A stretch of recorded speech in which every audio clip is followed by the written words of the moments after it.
নমস্কার বন্ধুরা, কেমন আছেন? আশা করছি সবাই খুব ভালো আছেন। আমিও খুব ভালো আছি। তো ঈদের দিন সকাল সকাল রেডি হয়ে বসেছিলাম।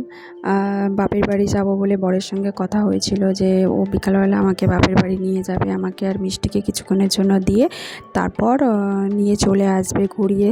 তো সেই মতোই আমরা অলমোস্ট রেডি হয়ে বসেছিলাম যাবার জন্য মিষ্টির মামার বাড়ি। কিন্তু বরের আসতে অনেকটা লেট হয়ে যায়।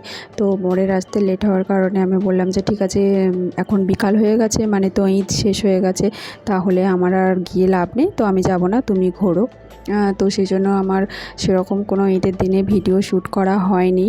আর মিষ্টিকে ড্রেস পরিয়েছে, অনেকগুলোই পরিয়েছে, কিন্তু রাগ হয়েছিল, সেই জন্য কোনো ভিডিও শ্যুট করিনি। তো শাশুড়ি মা বুঝিয়ে সুঝিয়ে সন্ধ্যাবেলা ছোটো দেওরকে দিয়ে বাপের বাড়ি আমাকে দিয়ে আসে। তো বরকে ভালোভাবে বলছিলাম যে 2-3 ঘন্টার জন্য আমাকে দিয়ে আসো, ঘুরিয়ে নিয়ে চলে আসবে, কিন্তু বর শুনল না। তো আমি গেলাম, গিয়ে 4-5 দিন থেকে আসলাম।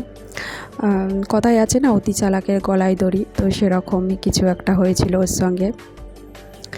তো এখানে ঈদটা ভালো লাগে না, তার কারণ এখানে কেউ থাকে না, বাড়ির সব ছেলেরা ঘুরতে বেরিয়ে যায়, আর আমি আর আমার শাশুড়ি থাকে। তো বাপের বাড়ি বোনেরা আছে, মা বাবা আরও সবাই বোনেরা আছে, ভাইরা আছে। তো ওখানে ঈদটা মনে হয় যে হ্যাঁ ঈদ হচ্ছে, কিন্তু বিয়ের 2 বছরই আমি ওখানে ঈদ করেছিলাম। তো এটা নিয়ে 3 বছর বর স্ট্রিক্টলি বললো যে না, এখানে ঈদ করতে হবে। তো চোখ কান বন্ধ করে ছিলাম, ভাবলাম যে সন্ধ্যাবেলা বিকালবেলা যাব, কিন্তু নিয়ে গেল না।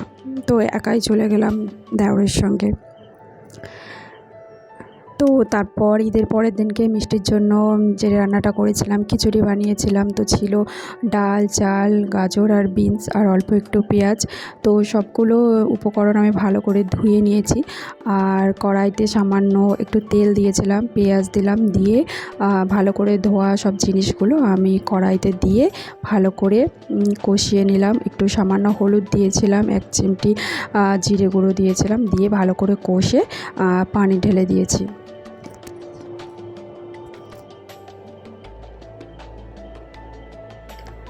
তো কড়াইতে খিচুড়িটা রান্না করতে প্রায় অনেকটা লেট হয়ে যাবে, তো মিষ্টির খাবার টাইম হয়ে গেছিলো, সেই জন্য আমি কুকারে কয়েকটা সিটি দিয়ে খিচুড়িটা বানিয়ে নিয়েছিলাম। তো খিচুড়িটা এরকমভাবে ঝাঁকুনিতে আমি ম্যাশ করে নিচ্ছি।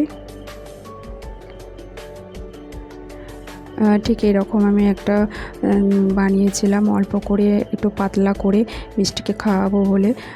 তো ফার্স্ট টাইম মিষ্টিকে আমি খিচুড়িটা দিলাম, কিন্তু কয়েক চামচ নেবার পরে মিষ্টি পুরোটাই তুলে দিল। তো সেই জন্য ভাবলাম যে না, এখন আর খিচুড়ি ওকে আর দেবো না, কয়েকদিন পরে দেব। তো এটা বানানো হচ্ছে রসগোল্লা। তো এটার রেসিপি শ্যুট করা হয়নি, পরে নেক্সট কোনো ভিডিওতে আপলোড করব। এটা মা বানিয়েছে। তো যে মাছ রান্নাটা দেখালাম ওটা আমি করিনি, ওটা মা করেছে। বারবার মা বলছিল যে তোর মেয়েরটা ভিডিও করলি, আমারটা করলি না, তো সেই জন্য মায়েরটা দেখালাম। আমার মা খুব ভালো রান্না করতে পারে। তো আজকের ভিডিওটা এখানেই শেষ করছি।